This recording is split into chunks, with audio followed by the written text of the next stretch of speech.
हमें पूरा भरोसा है कि प्रशासन रामविलास सुमन जी के सम्मान और रामविलास सुमन जी के ऊपर किसी तरह का अपमान का व्यवहार नहीं कर पाएंगे।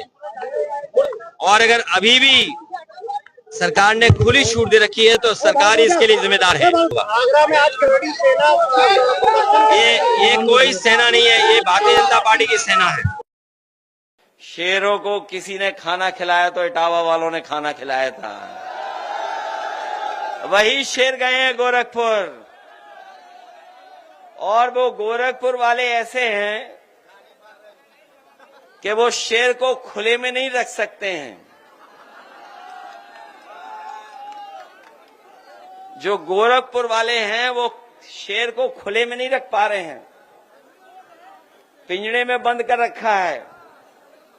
लेकिन हमारी इटावा की लाइन सफारी ऐसी है जहां पिंजड़ों में नहीं रखना है, शेरों को खुले में छोड़ना है।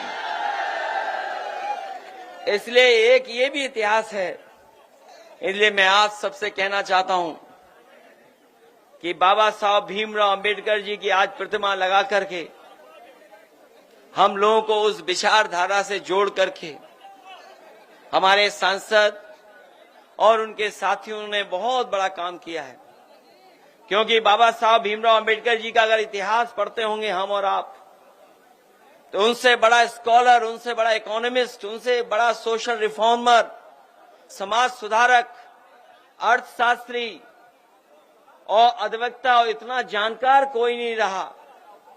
इसीलिए वो संविधान सभा के अध्यक्ष बने। न केवल वो संविधान सभा के अध्यक्ष बने, जिस समय वो बने हैं इसीलिए बनाया गया था कि उनके बनने से सबसे अच्छा हमारा संविधान बनेगा। और उन्हीं का योगदान है कि आज हमें दुनिया का सबसे शानदार संविधान मिला है। वो संविधान इसलिए भी बनाने में कामयाब हुए क्योंकि उन्होंने जीवन भर भेदभाव देखा था, बचपन से लेकर के, और पूरी उम्र उन्होंने भेदभाव देखा।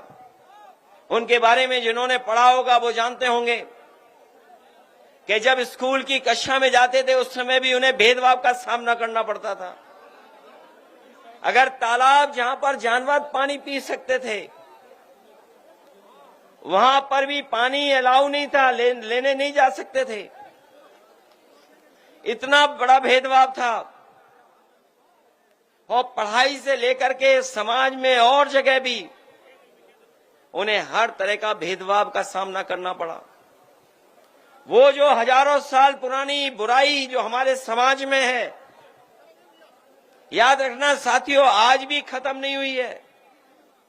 और इसलिए खत्म नहीं हुई है क्योंकि बुराई को बढ़ाने वाले लोग आज भी समाज में हैं। हमने आपने देखा कि अगर कोई मंदिर चला गया तो मंदिर में जाने की आपको इजाजत नहीं थी। बहुत सारे मंदिरों में कोई घुस नहीं सकता था, और अगर घुस जाता था तो उसे सजा मिलती थी। न केवल सजा बल्कि दूसरी भावना से भी देखा जाता था। इस तरीके से आदमी को आदमी से इस तरह की घृणा करना दुनिया में कहीं नहीं देखा जाता है, केवल हमारे देश में देखा जाता है।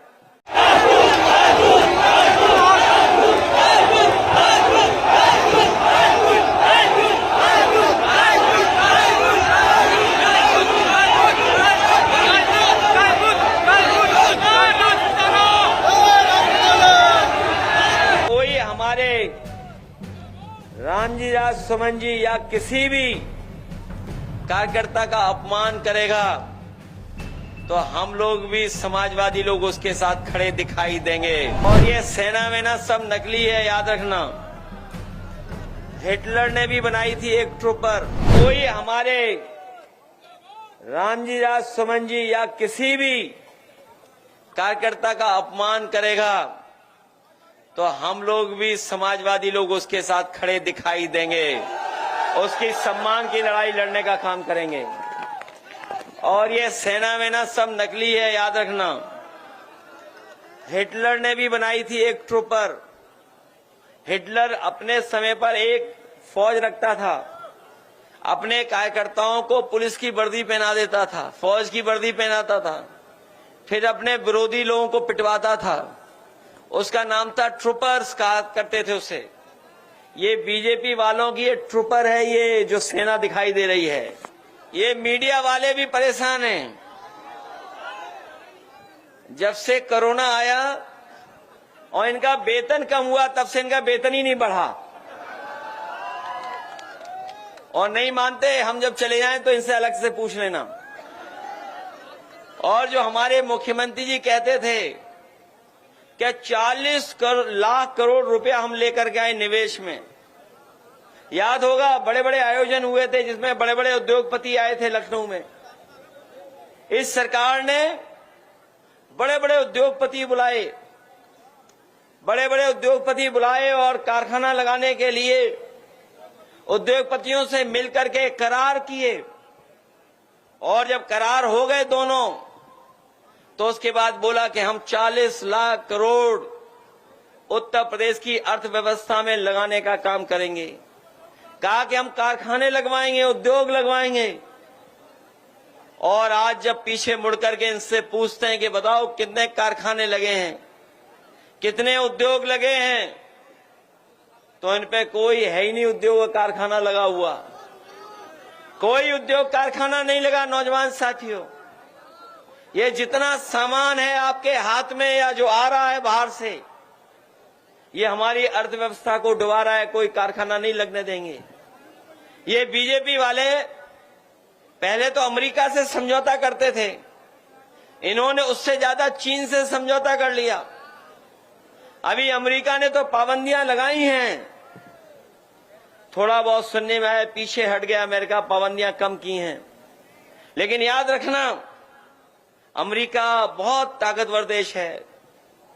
वो अपने लोगों के हित और अपने देश की अर्थव्यवस्था को लेकर के, अगर अमेरिका को कोई फैसला लेना होगा, वो देश ले लेगा फैसला। और इसीलिए वहां पर पाबंदी लग रही है कि कोई भी चीज लाओगे तो टैक्स देना पड़ेगा, और इतना टैक्स देना पड़ेगा। और वहीं हमारे भारत के लोग और उद्योगपति और बीजेपी के लोग मिलकर के चीन से लगातार संबंध बना रहे हैं, व्यापारिक संबंध बना रहे हैं। आज भारत का सबसे ज्यादा व्यापार चीन से हो रहा है, सब सामान वहीं से आ जा रहा है।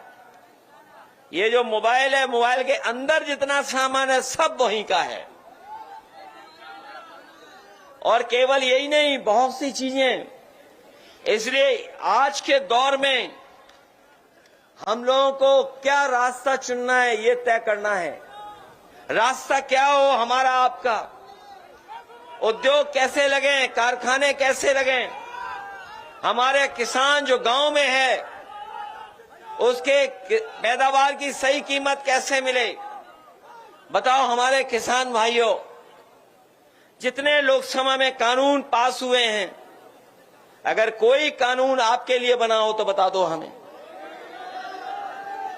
अभी अभी जो कानून पास किया है, अभी अभी जो कानून पास हुआ है, बताओ उससे हमारे किसान भाइयों के गेहूं को कौन सा फायदा होने जा रहा है। बताओ, कोई फायदा हो रहा तो बताओ उस कानून से। अरे जिनको जमीन चाहिए वो आए चंबल और हिना के पास, जितनी जमीन चाहो तो ले लो यहां पर आकर के। बताओ है जमीन यहां के नहीं है? बताइए, जमीन पे नजर है इनकी, दुकान मकान घर पे नजर है बीजेपी वालों की। और हमें और आपके बीच में खाई पैदा हो जाए, हमारे आपके बीच में दूरियां हो जाएं, ये दूरियां बढ़ाने वाले कानून ला रहे हैं। याद रखना साथियों, ये नाकाम लोग हैं, काम नहीं कर पा रहे हैं। इन्होंने हमारे नौजवानों को बेरोजगार बना दिया, इन्हें नौकरी नहीं दी, इन्हें कोई नौकरी नहीं दी। और जो बताइए फौज की भर्ती होती थी, इटावा औरैया और पूरे उत्तर प्रदेश में सबसे ज्यादा फौज में भर्ती होती थी। और अभी सुनने में आया है कि फौज में 1 लाख की कमी है। बताइए, 1 लाख की कमी है। जहां कमी फौज में है और हमारे नौजवान जो वर्दी पहन करके देश की सेवा करना चाहते हैं उन्हें नौकरी नहीं दे रहे हैं। इसलिए नौजवान साथियों, हम आपको भरोसा दिला के जा रहे हैं, समाजवादी सरकार जब भी ताकतवर आएगी, बनेगी और सरकार में पहुंचेगी तो अग्निवीर जैसी व्यवस्था हमेशा के लिए खत्म कराने का काम करेंगे।